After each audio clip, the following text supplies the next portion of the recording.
பாகிஸ்தானின் மூல்தானில் உள்ள அரங்கமே அந்த ஒற்றை பெயரை விண்ணை பிளக்கும் அளவிற்கு முழங்கிக் கொண்டிருந்தது. ஆடுகளத்தின் மறுமுனையிலிருந்து ஓடோடி வந்த சச்சின் டெண்டுல்கர் ட்ரிபிள் செஞ்சுரி அடிப்பதற்கு இன்னும் 5 ரன்கள் தான் தேவை என்பதால் தயவு செய்து அவசரப்பட்டு சிக்ஸர் விளாசும் நோக்கில் பெவிலியன் திரும்பிவிட வேண்டாம் என கெஞ்சிக் கொண்டிருந்தார். மறுமுனையில் இந்திய கிரிக்கெட் வீரர்களுக்கு சிம்ம சொப்பனமாக இருந்த சக்லைன் முஸ்தாக் பந்தை கூர்தீட்டிக் கொண்டிருந்தார். ஆனால் நிச்சயம் முதல் பந்தே சிக்ஸருக்கு பறக்கும் என சச்சினிடம் தனது முடிவை கூறிவிட்டார் அந்த ஜாம்பவான்.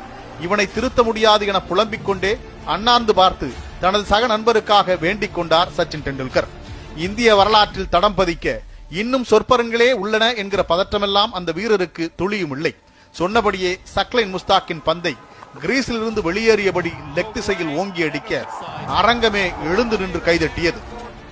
ஆம், இந்திய வரலாற்றில் முதன்முறையாக டெஸ்ட் கிரிக்கெட்டில் தனது அதிரடியான பேட்டிங் ஸ்டைல் மூலம் ட்ரிபிள் செஞ்சுரியை பதிவு செய்ததோடு பாகிஸ்தானியர்களாலேயே மூல்தானின் சுல்தான் என பாராட்டும் பெற்றார் வீரு என்று செல்லமாக